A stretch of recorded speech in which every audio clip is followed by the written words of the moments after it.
Magandang hapon po sa inyong lahat.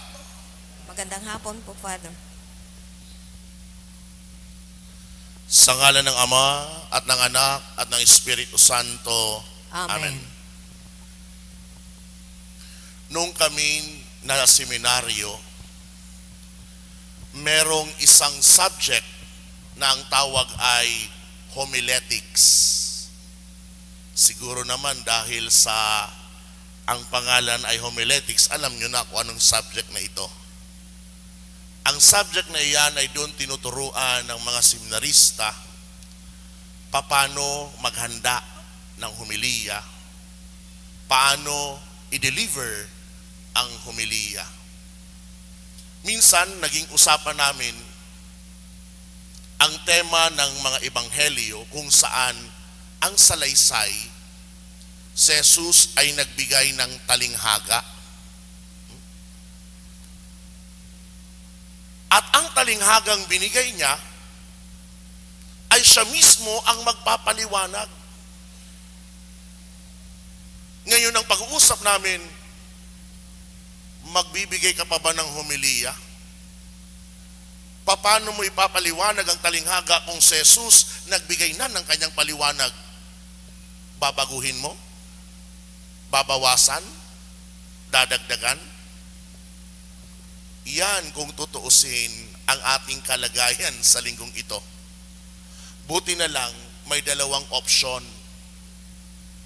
Ang ebanghelyo ngayon may tinatawag na mahabang pagbasa at maikling pagbasa.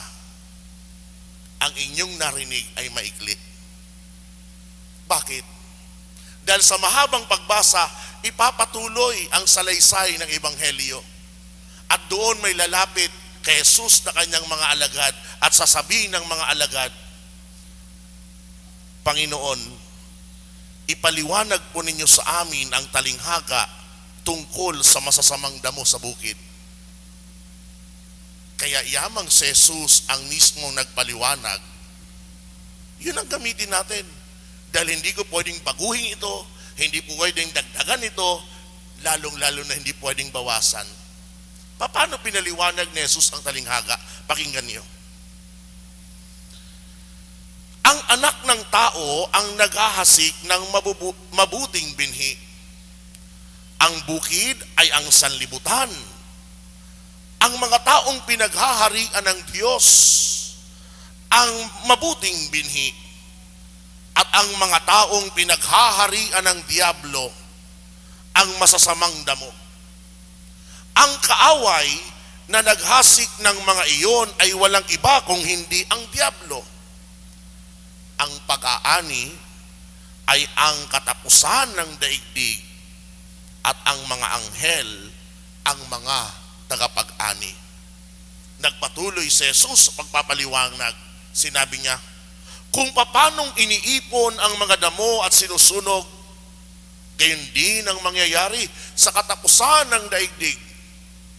Susuguin ng anak ng tao ang kanyang mga anghel at iipunin nila mula sa kanyang pinaghaharian ang lahat na nagiging sanhi ng pagkakasala at ang lahat ng gumagawa ng masama. At ihahagis sa maningas na pugon. Dooy mananangis sila at magngangalit ang kanilang ngipin. Nagwakas ang paliwanag ni Jesus ng ganitong pangungusap. At magliliwanag na parang araw ang mga matuwid sa kaharian ng kanilang Ama. Ang may pandinig ay makinig. Ano pa idadagdag natin doon? Maliwanag naman siguro, di ba? Mismong si Jesus ang nagbigay ng kahulugan ng talinghaga. Kaya nga, wala tayong may dadagdag, wala tayong may babawas. Pero maaari tayong magtanong.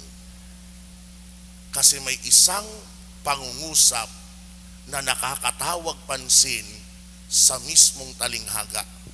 Alam nyo kung ano yun? Balikan natin. Naalala nyo, lumapit sa talinghaga yung mga alipin at nagtanong sa may-ari, hindi po ba mabuting binhi ang inihasik ninyo sa bukid? Sinagot sila ng may-ari. Matapos silang sinagot, muli silang nagsalita at tinanong ng mga utusan ang may-ari, bubunutin po ba namin ang mga iyon? Anong sagot ng may-ari? Wag, baka mabunot pati ang trigo. Ito ngayon ang nakakatawag na pangungusap. Hayaan na ninyong lumago kapwa hanggang sa anihan. Nakakatawag pansin sa talinghagang ito dahil hindi pinatliwanag ng Panginoon. Bakit kinakailangan na yung mga masasamang damo na pwedeng bunutin ay hinayaan ng may-ari? Ang paliwanag niya na lamang ay baka mabunot. Pero kung susuriin natin ng mas maigi, bakit hinayaan?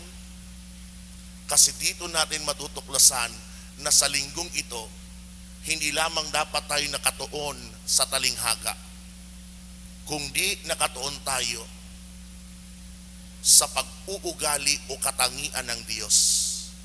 Bakit niya hinayaan na ang masama at mabubuti parehong naglalakbay sa daigdig? Di ba naranasan na natin yan? Ikaw na nagsusumikap maging mabuti sa buhay na ito, may makakasama ka talagang mga taong masasama. Tinutulungan mo na, binibigyan mo na ng lahat ng pabor, isusukli sa iyo kasamaan. Ang tanong ngayon, Lord, bakit di mo nalang ubusin ang mga masasamang ito? Ba't hinahayaan mo pa na sila nagpapatuloy kasama namin, tuloy kami napapasama rin? Dahil gusto ng Diyos ipakilala niya kung sino siya.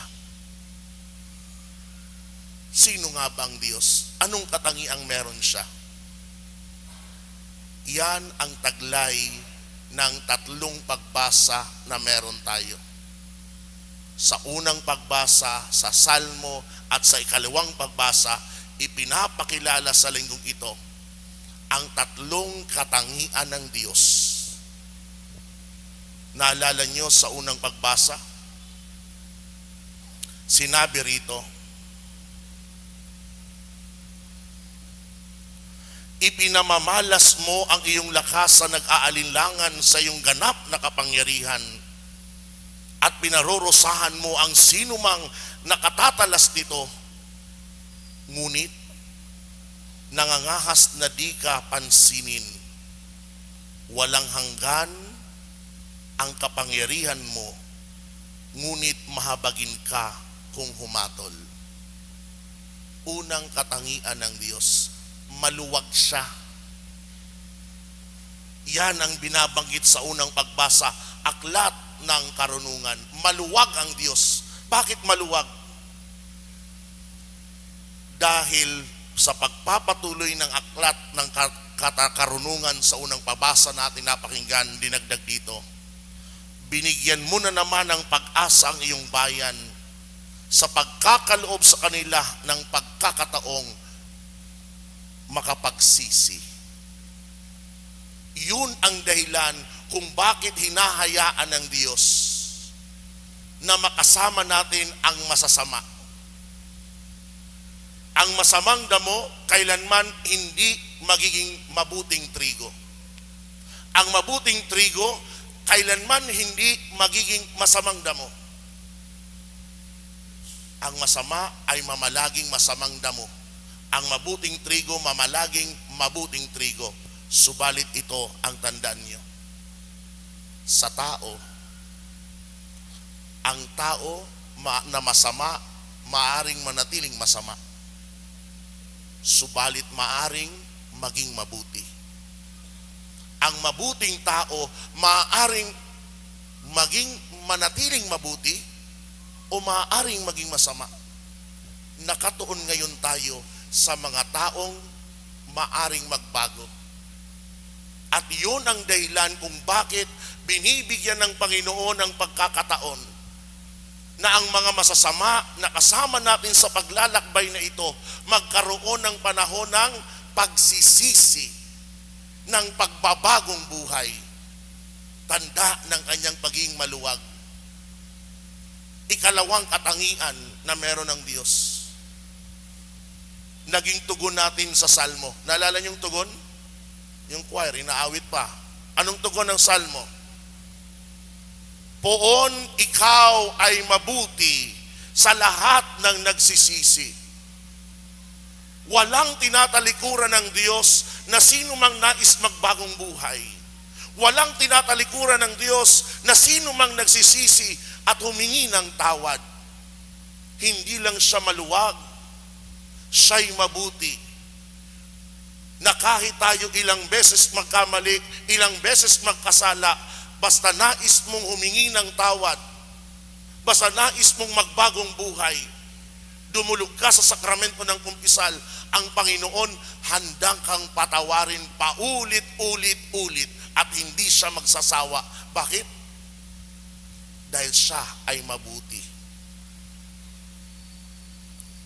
Ikatlo, narinig natin sa maiksing liham na ito sa ikalawang pagbasa mula kay San Pablo, liham niya sa mga taga-Roma. Mga kapatid, tinutulungan tayo ng Espiritu sa ating kahinaan.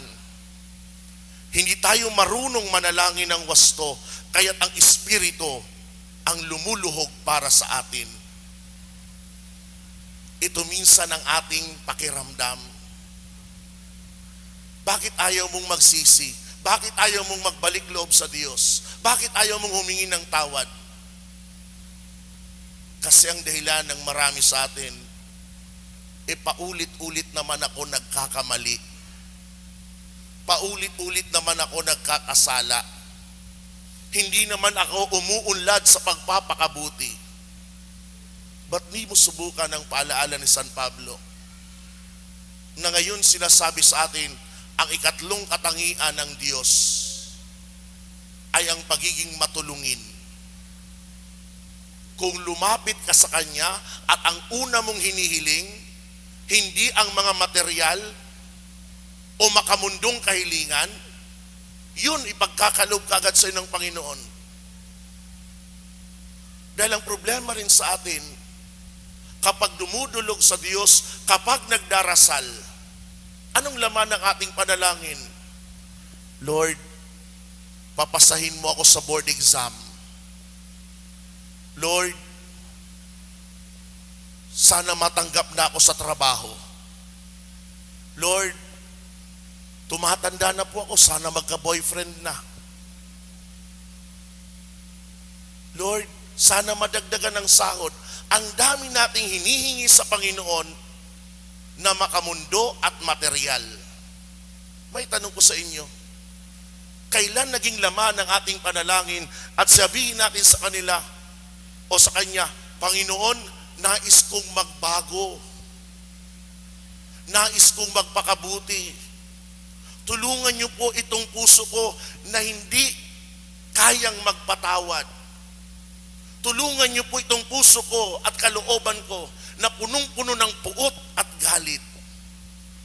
Tulungan niyo ang puso ko na hindi marunong magmahal. Kung yan ang ating panalangin, na makabubuti sa ating buhay espiritual, agad yan pinagkakaloob ng Diyos.